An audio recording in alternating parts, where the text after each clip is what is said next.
श्राद्ध करता केवल माता पिता को या जिनका श्राद्ध करता उनको नहीं तृप्त करता, अपितु देवताओं को, यक्षों को, गंधर्वों को तृप्त करता है। वो तिल जल आदि से तर्पण करते हुए तमाम आत्माओं को, यूं कह दो कि सारे विश्व के आदरणीय पुरुषों को भी तृप्त करता है और जो अपने रिश्तेदार हैं उनको भी तृप्त करता है। जाने अनजाने लोगों को भी तृप्त करने का वो संकल्प करता है। ऐसा पुरुष जो कईयों को तृप्त करने का संकल्प करता और तृप्ति के लिए तन से, मन से, धन से कुछ खर्च कर लेता है, वो अतृप्त कैसे रह सकता है? तो जो श्राद्ध करता है, औरों को तृप्त करता है, वो धन धान्य से, यश से और प्रसन्नता से तृप्त रहता है। लेकिन जो पढ़ पढ़ा के विधि विधान का गुलाम बना रहता है, उसके खोपड़ी में तर्क उठेंगे, कुतर्क उठेंगे, ईगो का पोषण बना रहेगा, आत्म पोषण से वो वंचित रहेगा। शबरी भीलन, रहीदास चमार, सदना कसाई तेरे तर्क का विषय बन सकते क्या? सारी बातें तर्क से समझ में नहीं आती, सभी बातें कानूनों से नहीं होती, हृदय से बहुत सारी ऊंची बातें होती। एक माई बड़ को फेरे फिर रही थी। मैंने पूछा, तुम किस इच्छा से फिरती हो? बोले, मैंने एक लड़की वकील को देखकर बड़ी गलती की। अब दूसरी लड़की मेरी वकील के यहाँ न जाए। वकील के पास खोपड़ी तो होती है लेकिन हृदय बिल्कुल ठन ठन पाल होता है। ये टेबल आज हटाया तो उसका क्या मीनिंग होता है? आज ये सब्जी बनाई और भिंडी में ऐसा रखा तो क्या मीनिंग हुआ? जरा जरा बात पे मीनिंग पूछता है, खोपड़ी खाली करता है, सिर खपाता है मेरी बेटी का। विवेकानंद बोलते थे, बुद्धि का विकास तो किताबें पढ़कर इधर उधर सुन सुनाकर, बुद्धि में तो खूब संसार का भूसा भर लेते। हमने बुद्धि के विकास के लिए न जाने क्या क्या मजूरी की, लेकिन हृदय अविकसित रह गया। मानव जात का कल्याण हृदय के विकास से होता है। हृदय में ही हृदय ही रहता है। ईश्वरो सर्वभूतानां हृदय से अर्जुन तिष्ठति। तो उस हृदयेश्वर को पाने की प्यास जिस समय जगे, वैसे तो कानून तो ये है कि आप ब्रह्मचर्य जीवन पालो, गुरुद्वार पढ़ो। लेकिन कहाँ आप गुरुद्वार पढ़ते हैं?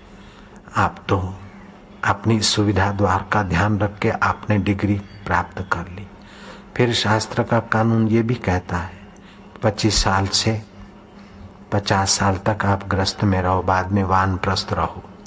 आपकी खोपड़ी में अपने लिए प्रश्न क्यों नहीं आता है कि आप शास्त्र की बात कितनी मान रहे? जन्म दिवस पर, अपने जन्म दिवस पर भी श्राद्ध वर्जित है और श्राद्ध न करना भी अपराध है।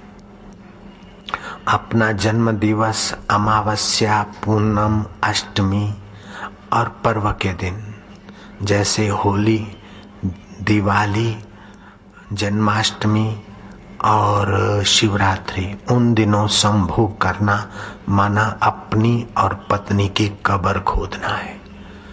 विद्वान के बच्चे, ये तुम क्यों नहीं मानते? चलती गाड़ी में चिट्ठी लिखकर प्रश्नों की जाल फेंक देते हो, लेकिन अपने जीवन में भी विद्वता का उपयोग क्यों नहीं करते हो? अकारण बुढ़े और कमजोर मति के कैसे बन गए? तो मानना पड़ेगा कि आपने गुरु मुख से विद्या नहीं पढ़ी, मास्टर के मुख से विद्या पढ़ी है। जयराम जी की। आपने सतगुरु के द्वार नहीं खटखटाए, आपने स्कूल और कॉलेज के द्वार ही खटखटाए। कॉलेज और स्कूल के द्वार से ऐहिक विद्या मिलती है, बुद्धि चतुर कुशल हो सकती है, लेकिन सतगुरु के द्वार से तो बुद्धि दाता के साथ हाथ मिलाने की योग्यता विकसित हो जाती है। ध्यान योग शिविर का मतलब है सतगुरु का द्वार खटखटाना। ध्यान योग शिविर का मतलब है सतगुरु के द्वार में प्रवेश पाना। और सतगुरु का द्वार हरि का द्वार, नाम दो है काम एक ही है।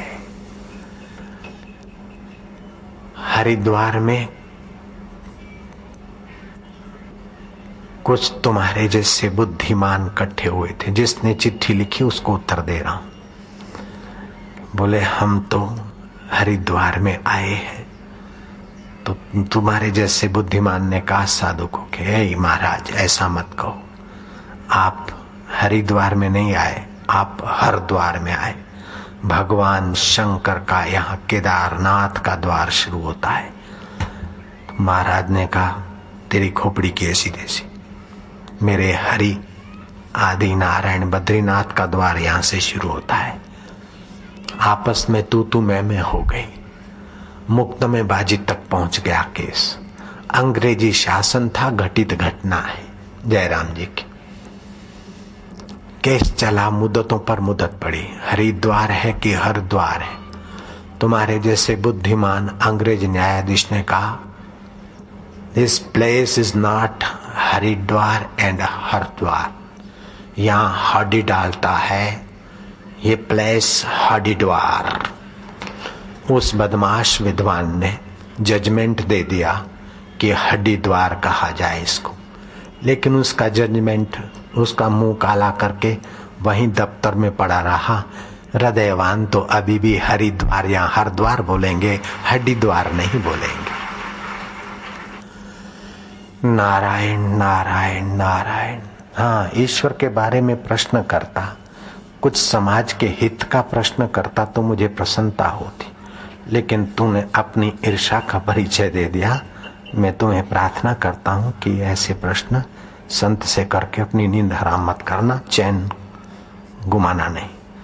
नारायण नारायण नारायण। मेरा मनोरथ क्या है? मैंने सुबह कहा था कि हरियाणा में, पंजाब में संतों को पहचानने की क्षमता है, श्रद्धा भी है और सोच विचार की क्षमता भी है। कहीं श्रद्धा है तो सोच विचार की क्षमता की कमी है, कहीं सोच विचार तगड़ा है तो श्रद्धा की कमी है। यहाँ दोनों चीजें ठीक ठीक मात्रा में दिखाई देती है। तो इसका बदला मरने के बाद मैं आपको कंधे पे उठाकर स्वर्ग में ले जाऊं? नहीं, मैं तो डंडा यहाँ उठाऊं। खीर खाता है कि डंडा खाता है? ईश्वर का अनुभव आनंद पाता है कि फिर संसार के आपा धापी के डंडे खाता है? और तुम्हारे बाप की जय। चुप बैठो बाबू जी, ये तो अच्छा लगता है। स्कंद पुराण काशी खंड में आया है। गृहस्थी के घर पर 9 प्रकार का अमृत सदैव रहना चाहिए। वो गृहस्थी सुखी रहता है और बिना पैसे का अमृत है। आपके घर कोई भी आ गया, आपने मीठे वचन बोले और सौम्य दृष्टि से उसको निहारा, चाहे वो अपनी दुनिया में कितना भी बदमाश हो, क्रूर हो, कैसा भी हो, लेकिन आपके द्वार आया है। इस समय वो अतिथि देव है। अतिथि में देवत्व देखो तो आपका देव जागृत होगा। ये गृहस्थी के घर का 9 प्रकार का अमृत आए स्कंद पुराण में, काशी खंड में। एक तो जो भी आ गया मीठे वचन, दूसरी सौम्य दृष्टि, तो तीसरा सौम्य सुखद व्यवहार हिलचाल, चौथा आप सौम्य मन बना लीजिए। 5वीं बात, वो आया है भले आपको गाली देता है, आपका कट्टर दुश्मन है और आपने उसको चुभने वाली बात कहकर रवाना कर दिया, अपमानित करके, तो आपने अपने लिए अपमान का द्वार चौड़ा कर दिया और आपने उसको मान दे दिया, खड़े होकर सम्मान दे दिया। आधा तो उसको आपने जीत ही लिया उसी खड़े होने में।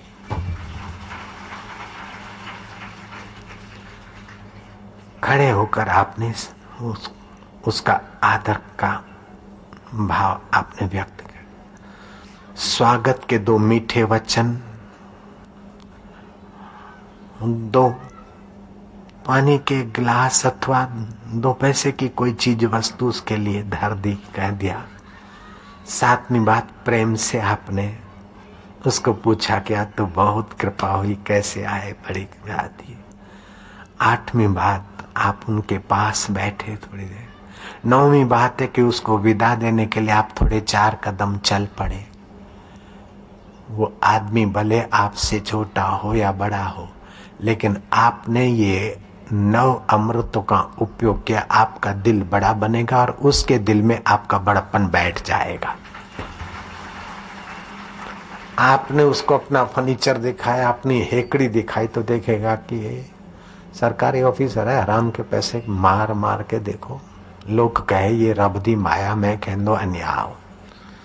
आपने धन दौलत और अपनी हेकड़ी से किसी को इम्प्रेस किया तो थोड़ी देर के लिए भौतिक वस्तु से वो भले इम्प्रेस हो जाए, लेकिन आपका मित्र बनकर नहीं जाएगा। आपके लिए उसके दिल में कुछ के कुछ विचार उठेंगे।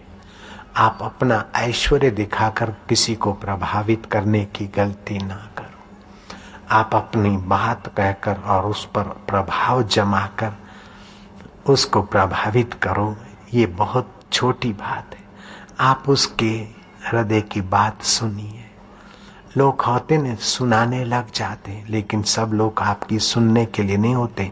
लोगों को अपने सुना हुआ बहुत होता है। लोग तुम्हारा दुख सुनने के लिए नहीं आए, लोग तो तुम्हारे द्वारा दुख मिटाने के लिए आए। लोग तुम्हारा अहंकार अपने पर थोपने नहीं आए, अपितु अपनी मनसा और अपनी आकांक्षाओं को तृप्त करने के लिए आपसे मिलते हैं। तो आप लोगों की तृप्ति के कारण बनिए, ऐसा न कि लोगों के आगे आप अपनी हेकड़ी के कारण बने। महाभारत में प्रश्न आया कि सबका प्रिय कौन बनता है, सभी का प्यारा कौन बनता है?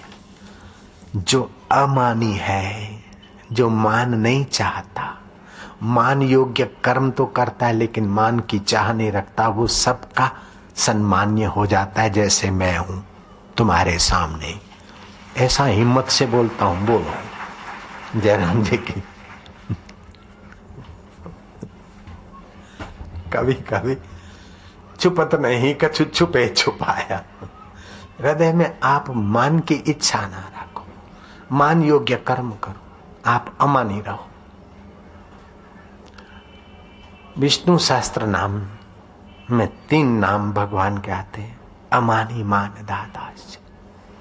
मान योग्य कर्म करे, लेकिन मान चाहे नहीं और दूसरे को मान दे, वो सम्मान्य होता है।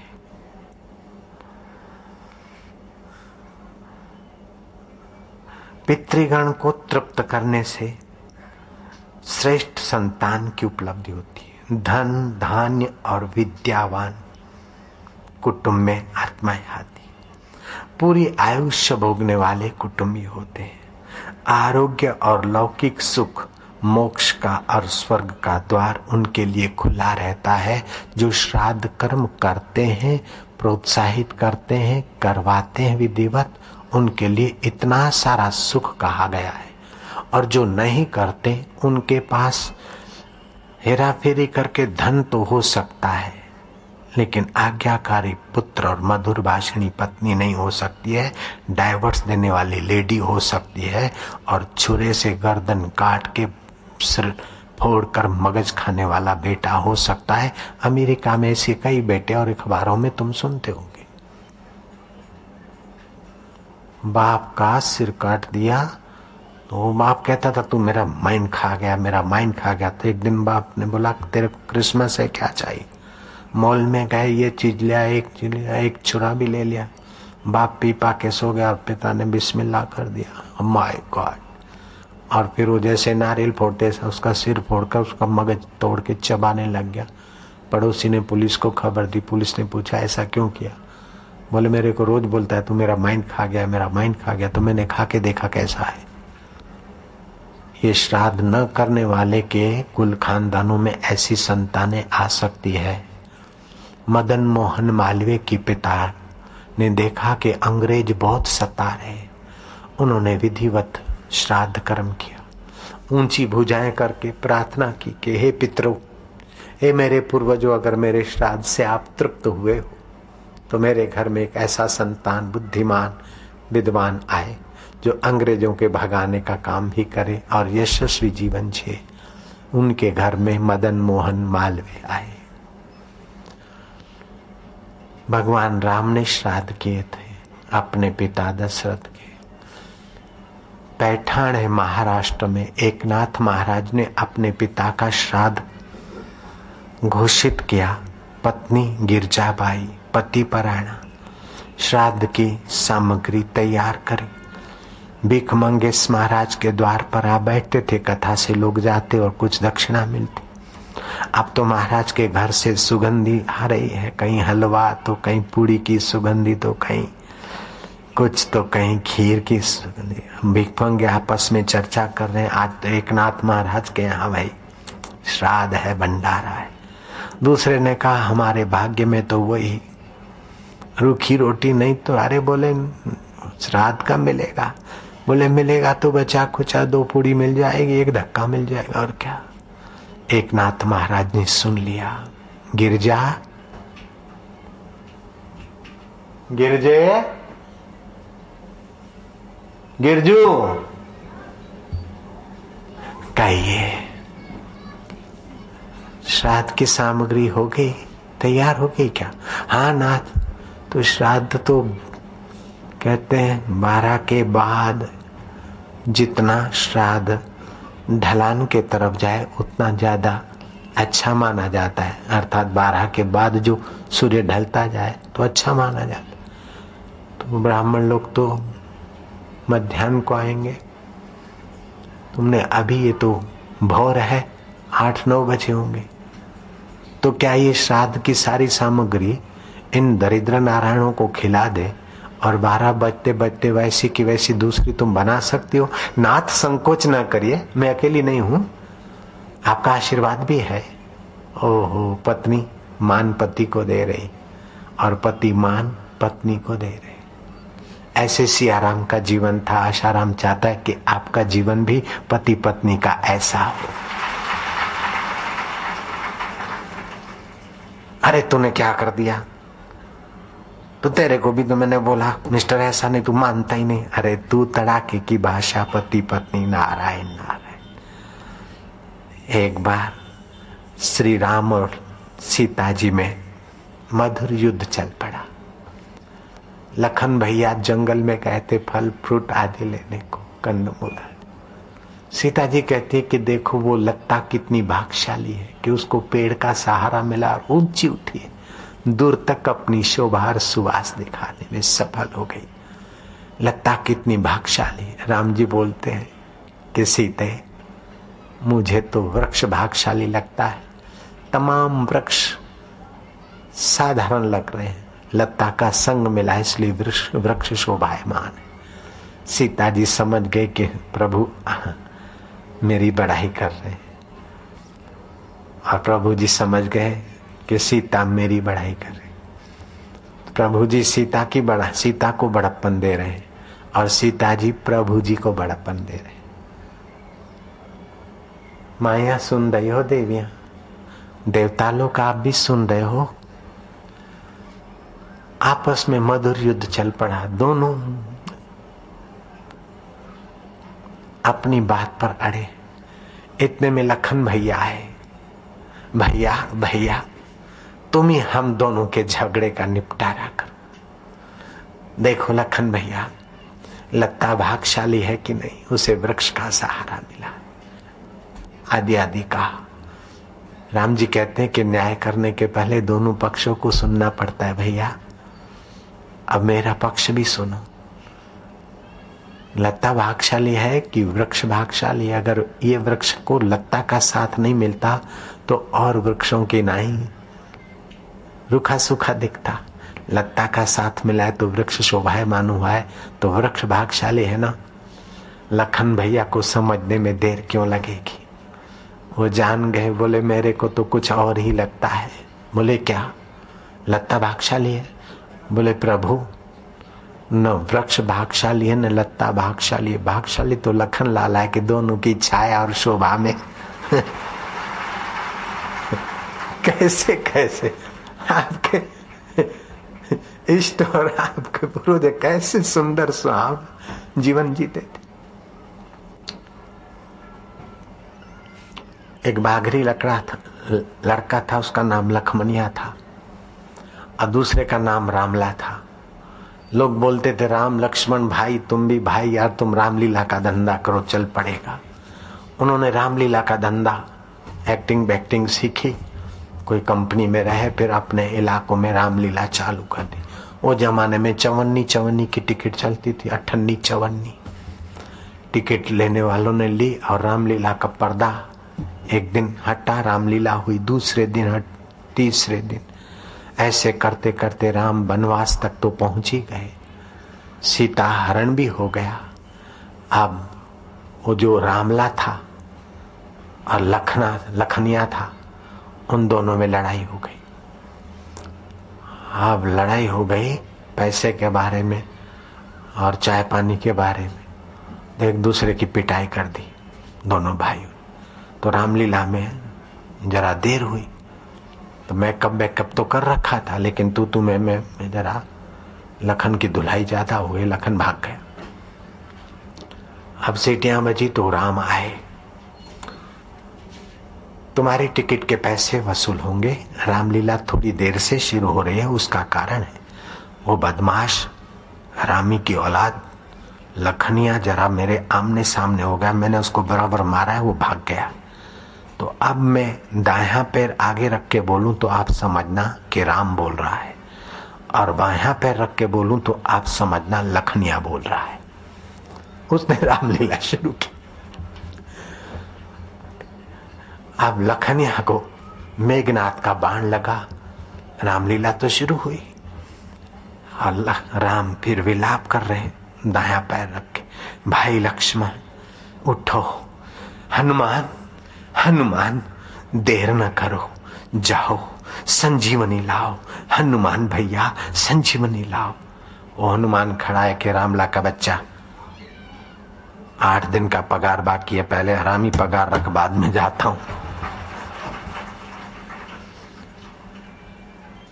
आईजी गया इंस्पेक्शन करने को, इंस्पेक्टर गए, जज साहब भी गए जेल में इंस्पेक्शन करने को।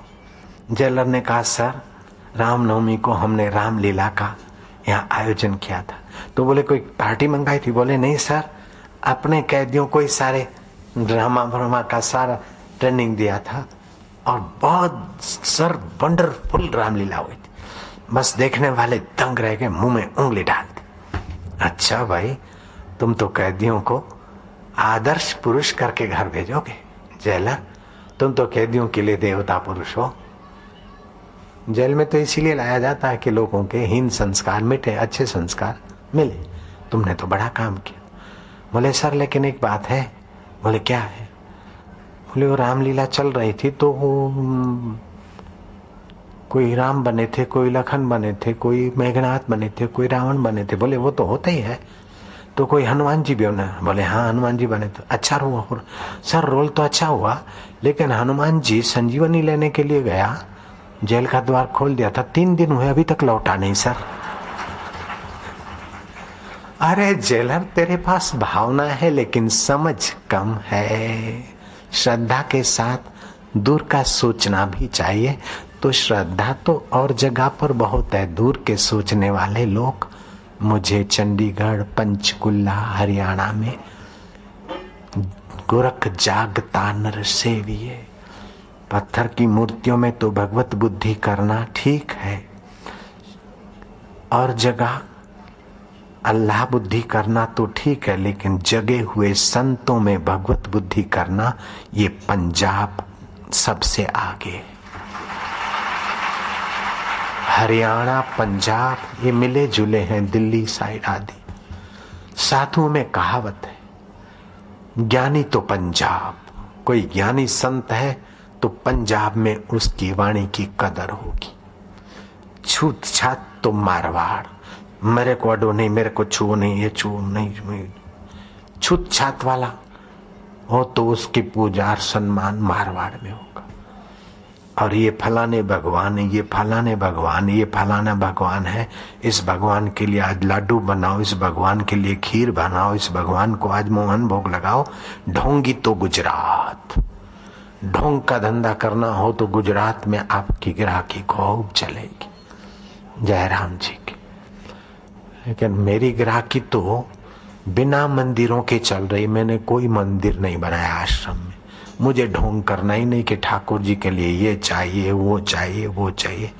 ठाकुर जी की पूजा करते हैं वो ठीक है, धन्यवाद, लेकिन ठाकुर जी के नाम पर आज ठाकुर जी को टिटोनी घड़ी चाहिए, आज ठाकुर जी को ये वेश चाहिए, ठाकुर जी के लिए चाहिए, ठाकुर जी के लिए चाहिए कि फिर आपके मन को चाहिए से तो सीधा बोल दो बाबा मेरे को चाहिए, तो ईमानदारी तो होगी।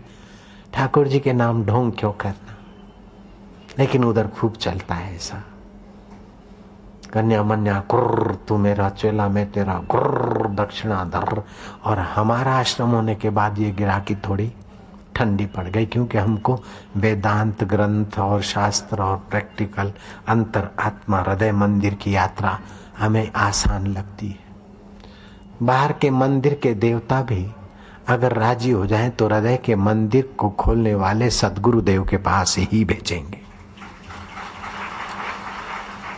कलकत्ता में काली माता का रानी रासमणी ने मंदिर बनाया, कई पुजारी आए गए, लेकिन एक असली पुजारी आए गए, रामकृष्ण।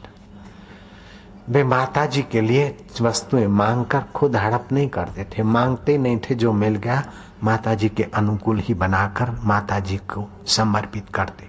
और इतनी सच्चाई से समर्पित करते कि माता जी प्रकट होकर उनके हाथ का लेती भी थी।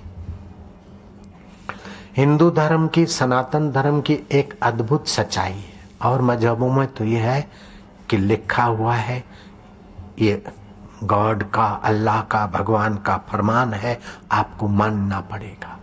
लेकिन सनातन धर्म में ऐसा नहीं है कि लिखा हुआ है आपको मानना पड़ेगा। सनातन धर्म के भगवान अर्जुन को सारी बातें बताकर कहते हैं यत इच्छसि तत् कुरु। ये तेरे को बताया कर्म को योग बनाने की रीत, ज्ञान योग, भक्ति योग, नैष्कर्म्य सिद्धि योग, शरणागति योग, ये सारे तुमको बताए। अब जैसे तुम्हारी इच्छा हो।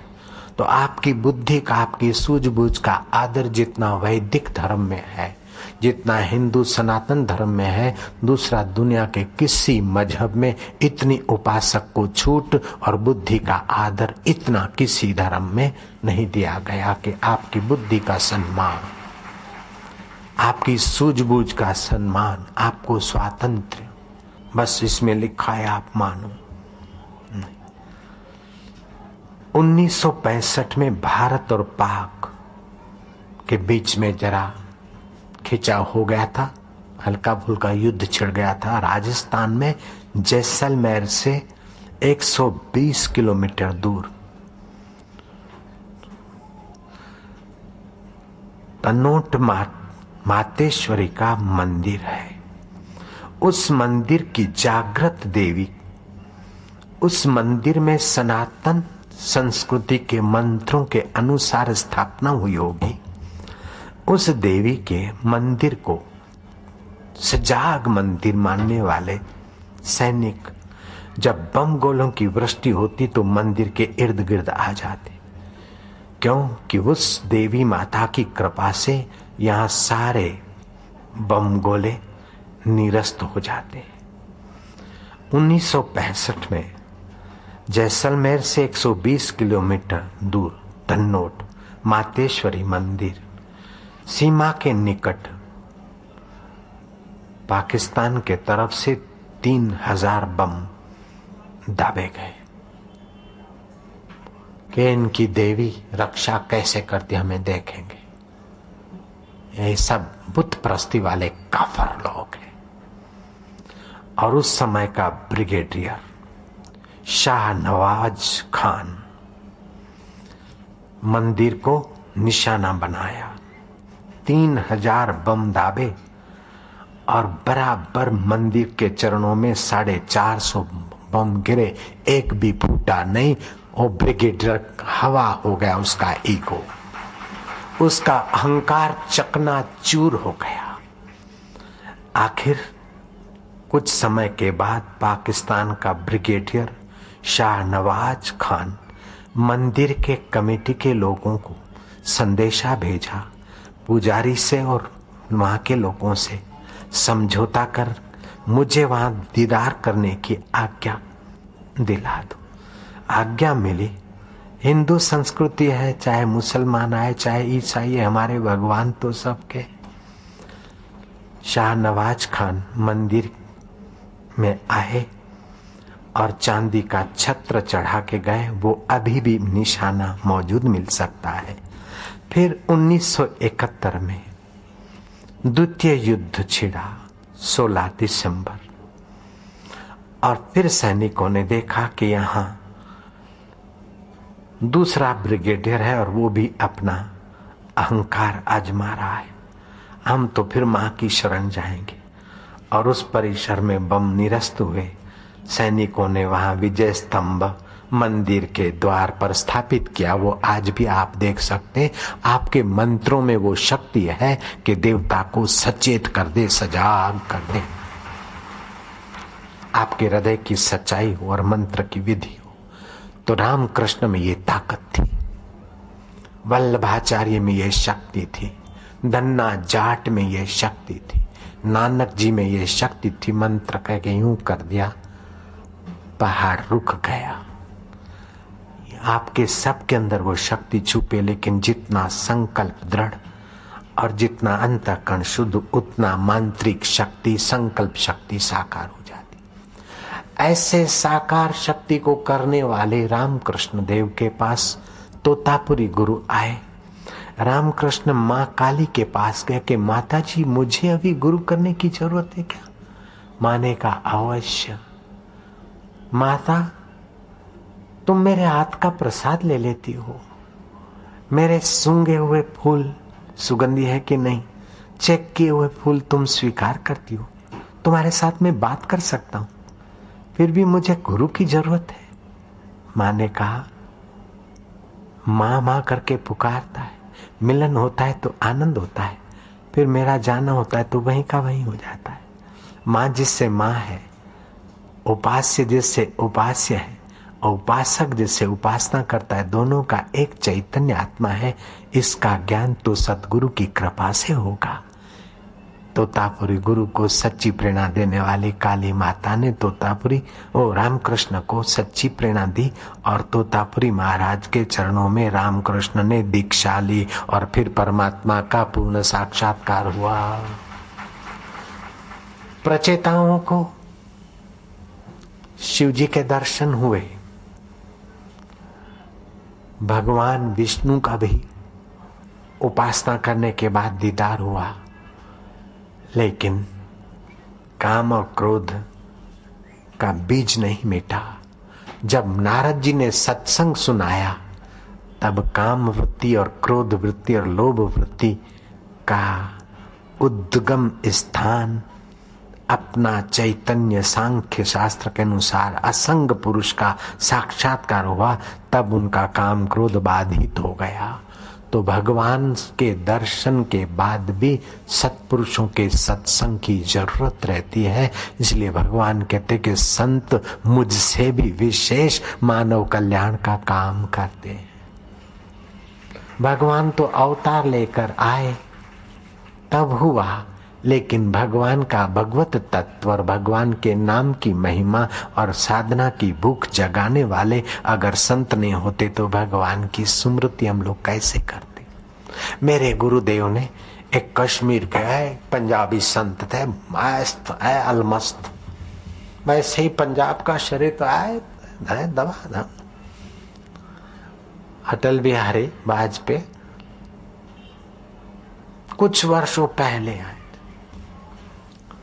गुजरात में और महसाणा में ठहरे थे। जिसके घर ठहरे उन्होंने रात को जगाया, अटल जी अटल जी अटल जी। उठे, बोले क्या है? बोले आप दूध पी लो। तो एक छोटा सा छटांग भर का कप था पित्तल का और वो रखा भी। तो बोले तो चुटकी लेके बोलने वाला आदमी है वो। बोले इतना तो मेरे कान में ही डाल दो, इसके लिए मेरी नींद खराब की तुमने। तो गुजराती भैया बेचारे दूध कितना पिए, चाय कितनी पिए। अब पंजाबी का गिलास ऐ देख ले, ऐ देख ले। और 2 परोठे खाए, खाली थोड़ा सा हलवा खाया और एक लस्सी का गिलास पिया। अरे देख ले भाई, उनके लिए तो 2 दिन का हो जाता है। नारायण हरि, थे भूख खूब लग रही है। जैसे पेट की भूख ते तेज है, ते रब दी भूख तेज हो जाए तो मैं शिविर जरूर कर सकता हूं। ध्यान योग शिविर दी भूख तेज हो जाए, मरने के बाद रब मिलेगा वो नहीं, जीते जी हजरा हजूर अंतरात्मा का अनुभव करने की भूख जग जाए तो फिर शिविर के दिन, चाहे पंचकुला, चाहे चंडीगढ़ आश्रम, चाहे हिमाचल के साधक बोल रहे हैं, जहां भी वातावरण सुरम्य होगा, वहां एक बार अगर शिविर में आप आ गए 3-4 दिन के लिए, आपने 12 साल 25 साल से जो भजन कीर्तन जो किया और जो पाया है, वो सब का सब आपको नन्हा दिखेगा। ऐसे अनुभव होंगे।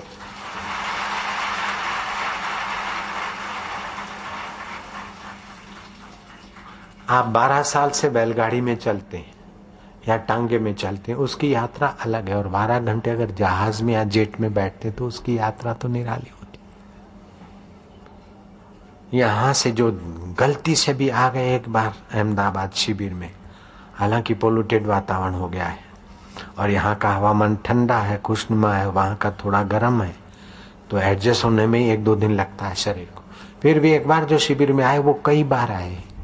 इतना किराया, इतनी कठिनाइयां, इतना कुछ सहकर भी 3 दिन की शिविर के लिए 4 दिन तो आपका आने जाने में और शरीर को रेस्ट करके ठीक करने में लग जाते हैं। फिर भी आप शिविर का याद भूलते नहीं।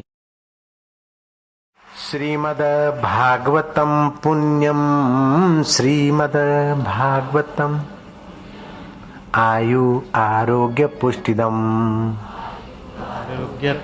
श्रवणात् पठनादपि, श्रवणात् पठनादपि सर्वपापै प्रमुच्यते, सर्वपापै प्रमुच्यते। श्रीमद् भागवत की कथा अकाल मृत्यु को टालती है, आयु बढ़ाती है, आरोग्य बढ़ाती है।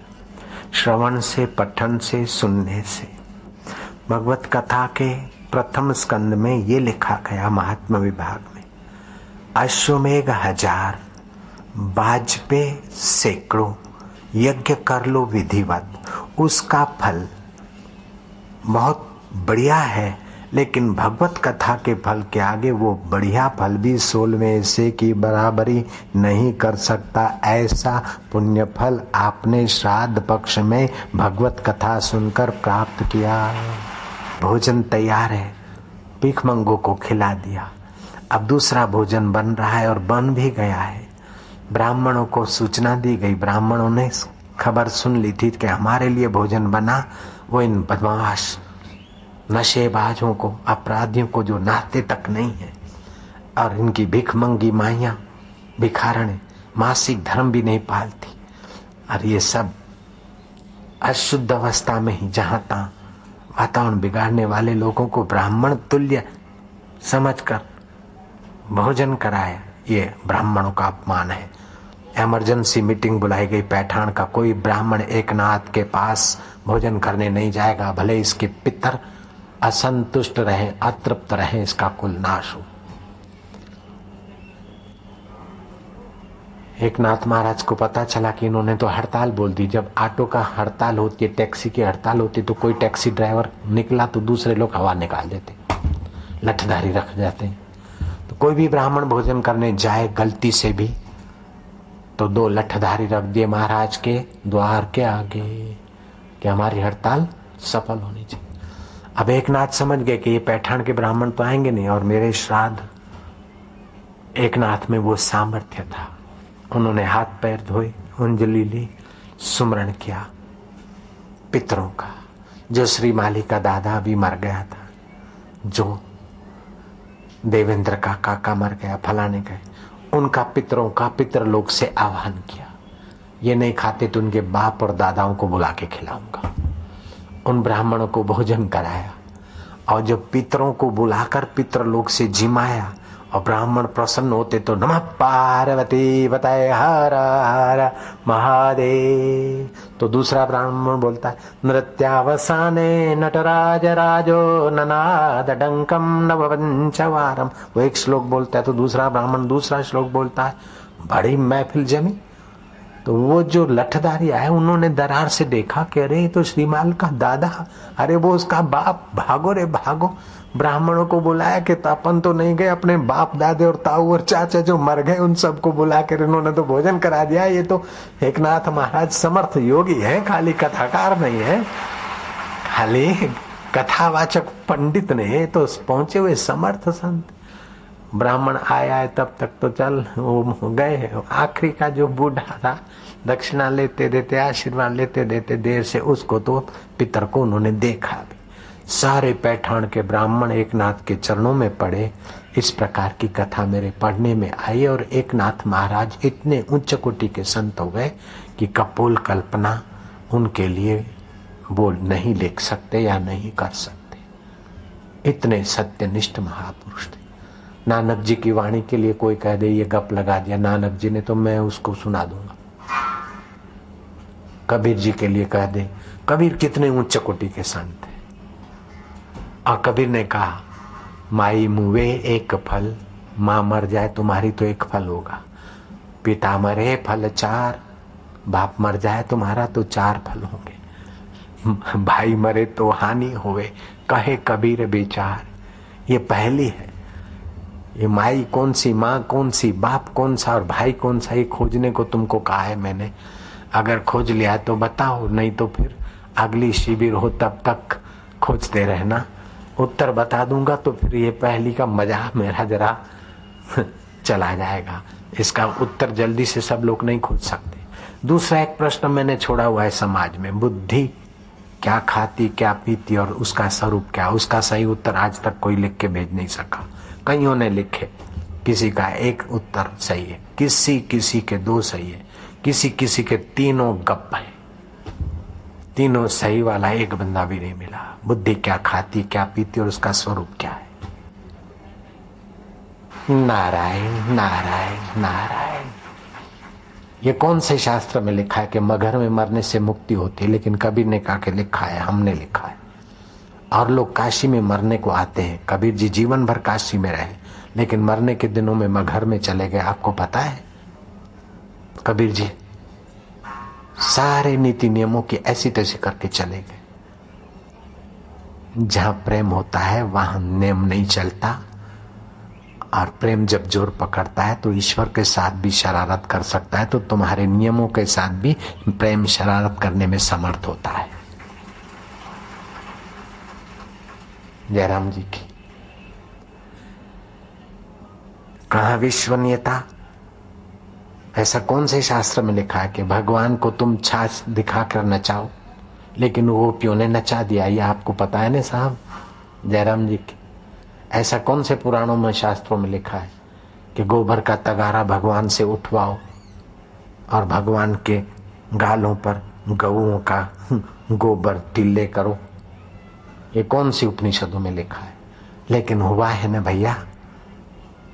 तो आप अपने दिल को दुखी मत करिएगा, दिल को विशाल बनाइएगा। नारायण नारायण नारायण।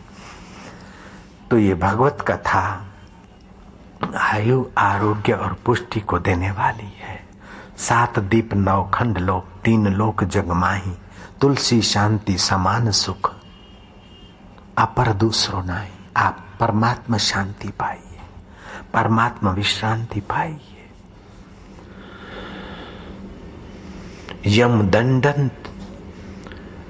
यम दंडात स्थाति जीवितम च शरीराणाम तथापि पाप पातकम मूढ़ कुरुषे निर्भया सदा। मृत्यु ये अक्षर 2 जिसके ललाट पर लिखे वह प्राणी सब प्रकार के क्लेश देने वाले पापों में कब तक पड़ा रहेगा? पाप न जाने क्यों करता है। अरे मूर्ख, प्राणियों का जीवन यमराज के दंड के अधीन है। यह जानते हुए भी तू निर्भय होकर पाप कर रहा था और सुयशा ने तुझे चेताया। अब तू चेतता रहे, क्यों सदा पापों में लिप्त हो रहा है। पद्म पुराण क्रिया योग खंड 16:31-33 में ये बात आती। भद्र तनु सिर पकड़ के बैठ गया धरती पर। हे धरणी देवी, हे मातृ, तू मुझे सत्य बुद्धि दे। हे सत्य स्वरूप परमेश्वर, तू मेरे कर्मों को मत देखना, अपनी रहमत और कृपा को देखना। बिगड़ी जन्म अनेक की सुधरे अब और आजू। तुलसी होई राम को राम भजी तजे को समाजो। हे परमेश्वर, मैं तेरा हो जाऊं, तेरी प्रीति जग जाए, सत्य मार्ग दे। अंतर आत्मा की प्रेरणा हुई, मार्कंडे ऋषि के चरणों में जाओ। ऋषि कैसे कहते हैं? ऋषि तू मंत्र दृष्टा रह, न करता रह। कौन से मंत्र से क्या वाइब्रेशन होते, कौन से मंत्र से कौन से विकार दूर होते, कौन से मंत्र से कौन सा इष्ट प्रकट होता है, कौन से मंत्र से क्या संभावनाएं होती है, इसको ठीक से जिसने ठीक से जान लिया उसे ऋषि कहते। आज तो जिसको आए वो कोई मंत्र पकड़ा देता और गुरु होने का शौक पूरा कर लेता है। गुरु बनना खतरे से खाली नहीं है। गुरु बनना है तो अपने तप की कुछ किरणें शांभवी दीक्षा के द्वारा दी जाती है। गुरु लोभी शिष्य लालची, दोनों खेले दाव, दोनों डूबे बावरे, चढ़ी पत्थर की नाव। आगे गुरु पीछे चला, दे नरक में ठेलम ठेला। कन्या मन्या कुर्तू मेरा चला, मैं तेरा गुर। दक्षिणा धर तू चाहे थर चाहे मर। ऐसे गुरुओं की तो बहुत विचित्र दशा होती। गुरु होना एक अभिशाप है। ये किसी पाप का फल भोग रहे हम। जयराम जी की इतना सारा झमेला लेकर, लोड लेकर गाड़ी चल रही, गाड़ी की क्या हालत हो रही हम जानते। लेकिन आपका आग्रह होता है, प्रेम भरा आग्रह होता है, और हमारी शुरू की गलती है कि हमने मंत्र दीक्षा का धंधा चालू कर दिया। अब बंद करना चाहते लेकिन बंद हो नहीं पाता है। कहा भी न जाए, चुप रहा भी न जाए, कैद में है बापूजी। अगर ना बोलते तो आपका दिल दुखता, और हाँ बोलते हैं तो मेरा श्रम और जिम्मेदारी बढ़ जाती। नारायण हरि, नारायण हरि। अब मंत्र दीक्षा दिया, ऐसी कोई जगह हो, ध्यान योग शिविर हो, 3 दिन 4 दिन उनको बिठाया जाए और संप्रेक्षण शक्ति से इनकी वो शक्तियां जगाई जाए, इनके जीवन में अनुभव की यात्रा हो। दुनिया भर का चिंतन करना पड़ता है, नहीं तो अपने तो फकीर तो रहा नाता किसी से क्या, मस्त पड़ा महिमा में अपनी। गैर राम अब और नहीं, हमसे तू अलग नहीं, तुझसे हम अलग नहीं। ऐसी मस्ती में छकने वाले, इंद्र के वैभव को भी तुच्छ गिनने वाले, और यहाँ भाई सुबह आओ दोपहर को आओ, शिविर करो, तू क्या लाया, क्या बिठाने की व्यवस्था, टेंट किसका, कैसा करोगे इसका। अरे क्या दुनिया भर का झंझट, गले में घंट बांध के चलना पड़ता है। ये सब गुरु बनने का ही तो फल भुगत रहे हैं। आप ही सोचो, 2-2, 3-3 दिन का हवा फेर 62 साल की उम्र में आप करके दिखाओ तो पता चले।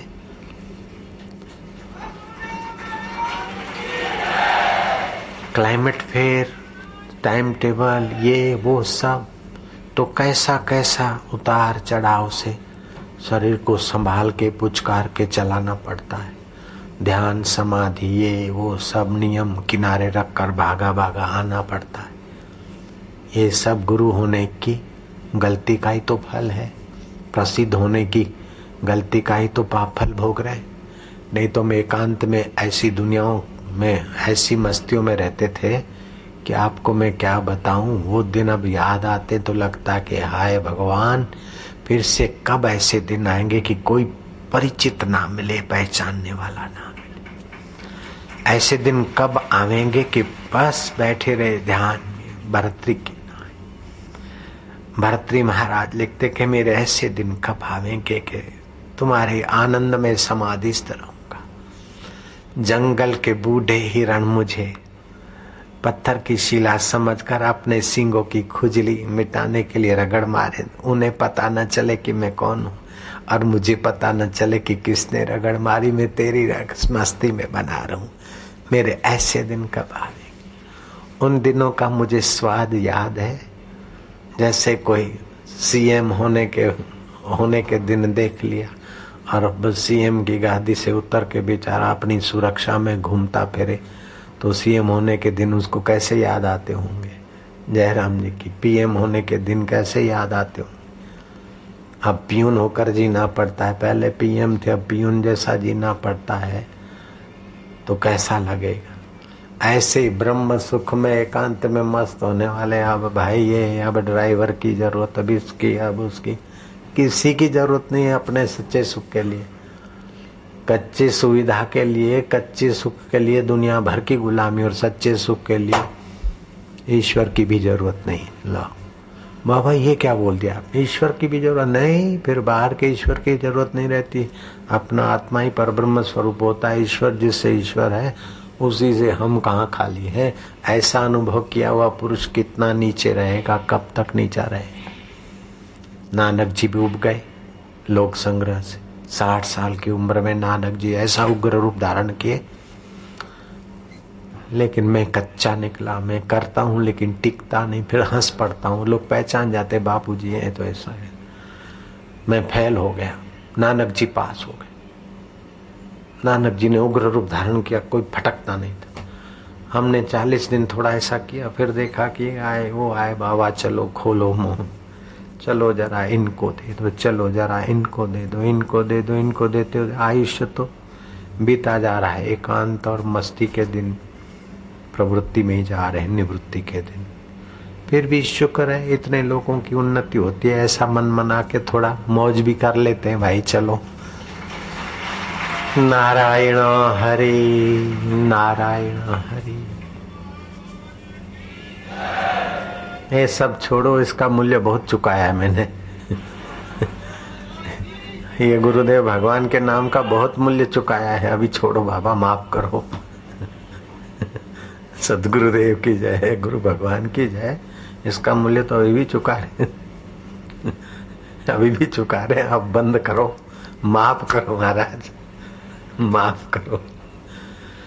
नारायण। गुरु प्रसादी आपन आप सुझे, तिसके जन की तृष्णा बुझे। गुरु के प्रसाद को पचाए तो अपना आपा सुझेगा। वो सुख स्वरूप है, आनंद स्वरूप है। अब महाराज क्या हुआ कि मार्कंडेय ऋषि के यहाँ दांत मुनि रहते थे और मुनि को आज्ञा की थी तो कि तुम इस प्रकार ध्यानस्थ होकर परमात्मा के साथ एकाकार हो जाना।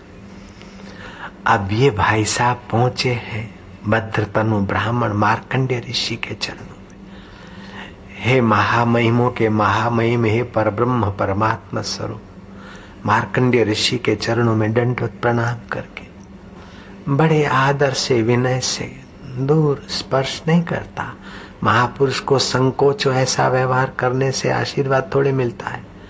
जाकर पैरों पे गिरे या ये ले लो, ये दे दो, शोरगुल किया तो फायदा क्या मिला। महापुरुष से दुआ लेनी, उनकी निगाहों की कृपा लेनी, तो उन्हें उनके अनुकूल अपना वातावरण बनाना चाहिए। मार्कंडेय ऋषि के पास गए और उनके अनुकूल वे बनकर प्रार्थना करने लगे। मार्कंडेय ऋषि ने कहा कि भद्रतनु, पहले का भले तूने ऐसा ऐसा वैसा गमन किया, पाप किया है, लेकिन विवेक की किरण मिली है। ईश्वर ने वैसा के द्वारा तुझे जगाया है, तू धन्य है। आखिर तो सत्व अंश से अंतःकरण बनता है। जीव हमेशा निर्दोष है, दोषी तो आगंतुक विकार है। हे भद्रतनु, सुमध्या भी निर्दोष है, लेकिन दोषी माहौल में जीते जीते दोषी कृति करने लगी। अब तुझे जगाने वाले ने उसको भी जगाया है, वो अपना नीच धंधा छोड़कर संयम सदाचार से भगवत कथाओं में जाती है। भगवत कथा उसके जन्मों की व्यथा मिटा देगी। अब मैं तुझे अनुष्ठान बताऊं, उतना मेरे पास समय नहीं। तू मेरा शिष्य जो दांत मुनि है उसके पास जा। मत्सरहीन, दूसरे की उन्नति देखकर जो जलते हैं उनको मात्सर्य पीड़ा होती।